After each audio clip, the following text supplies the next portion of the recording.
नमस्कार, मी सोनल. स्वागत आहे तुमचं सगळ्यांचं टेक विथ सोनलमध्ये. तर सर्व लाडक्या बहिणींसाठी एक महत्त्वाची आणि आनंदाची बातमी आहे.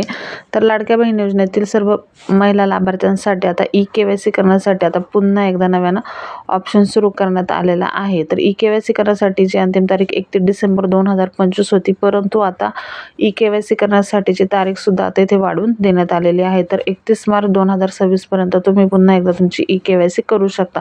तर मुख्य म्हणजे ई-KYC करताना ज्या महिलांच्या ऑप्शन निवडताना काही चूक झाल्या अशा महिलांसाठीच आता ई-KYC आता इथे करण्याचं पुन्हा एकदा एक संधी देण्यात आलेली आहे. तर पोर्टलवरती सुद्धा आता ई-KYC करण्यासाठीचं जे काही एडिट आणि करेक्शनचं ऑप्शन आहे ते पुन्हा आता इथे चालू करण्यात आलेलं आहे. तर यामध्ये शासनाकडून आता GR सुद्धा एक प्रदर्शित करण्यात आलेला आहे. तर आजच्याच दिवशी म्हणजे दिनांक 6 फेब्रुवारी 2026 रोजी हा GR काढण्यात आलेला आहे. तर इथे बघू शकता पोर्टलवरती सुद्धा आता हा ऑप्शन जो आहे तो नव्यानं चालूच करण्यात आलेला आहे. तर गुगलवरती जाऊन सर्वात आधी तुम्हाला जी काही लाडकी बहीणची वेबसाईट आहे त्याच्यावरती जायचं आहे.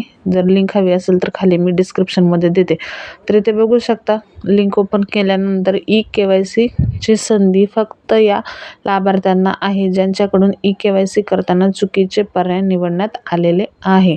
तर इथे बघू शकता तर सर्वात आधी तुम्हाला इथे तुमचा आधार नंबर टाकायचा आहे, त्यानंतर तुमचं इथे कॅप्चा भरायचा आहे आणि त्यानंतर मी सहमत आहे आणि खाली OTP पाठावरती तुम्हाला क्लिक करायचं आहे. तर इथे लक्षात ठेवा ज्यांची ई-KYC बरोबर झाली अशा महिलांना इथे OTP येणार नाही. ज्यांचे काही करेक्शन म्हणजे करायचे आहे दुरुस्ती अशासाठीच आता इथे OTP येणार आहे. तर इथे आधार नंबर फिल करायचा, कॅप्चा टाकून घ्यायचा, त्यानंतर OTP आल्यानंतर समोरचे हे 2 प्रश्न तुम्हाला इथे ओपन होतील.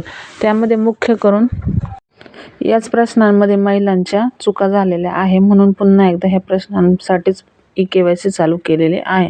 तर पहिला प्रश्न असा आहे की माझ्या कुटुंबातील सदस्य नियमित कायम कर्मचारी म्हणून सरकारी विभाग, उपक्रम, मंडळ, भारत सरकार किंवा राज्य सरकारच्या स्थानिक संस्थेमध्ये कार्यरत नाही. तर इथे नाही म्हणून सिलेक्ट करायचं. बऱ्याच जणांनी याआधी होय सिलेक्ट केलं होतं, तर इथे नाही सिलेक्ट करायचं आहे. त्याचबरोबर दुसरा प्रश्न माझ्या कुटुंबातील सदस्य नियमित कायम कर्मचारी म्हणून सरकारी विभाग, उपक्रम, मंडळ, भारत सरकार किंवा मग राज्य सरकारच्या स्थानिक संस्थेमधून सेवानिवृत्तीनंतर निवृत्ती वेतन घेत नाही. इथे सुद्धा नाही सिलेक्ट करायचं, हो करायचं नाही.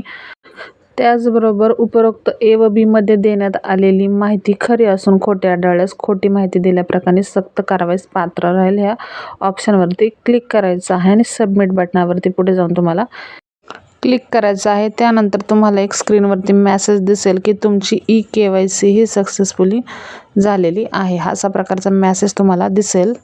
म्हणजेच तुमची ई-KYC पडताळणी यशस्वीरित्या सक्सेसफुली इथे झालेली आहे. तर मग तुमचीसुद्धा ई-KYC मध्ये दुरुस्ती करायची असेल तर लवकरात लवकर करून घ्या. अंतिम तारीख ही 30 मार्च 2026 आहे. जर तुमच्याही ई-KYC मध्ये ई-KYC करताना काही चुका झाल्या असतील तर नक्कीच तुम्ही ह्या मुदतीच्या अगोदर ई-KYC करून घेऊ शकता. तर व्हिडिओ जास्तीत जास्त लाडक्या बहिणींपर्यंत शेअर करा. त्याचबरोबर चॅनलवरती जर नवीन असाल तर बेल आयकॉनला प्रेस करून चॅनलला सबस्क्राईब मात्र करून जा. असेच महत्त्वाचे अपडेट आणि नवीन व्हिडिओ तुम्हाला सर्वात आधी आपल्या चॅनलवरती पाहायला मिळतील.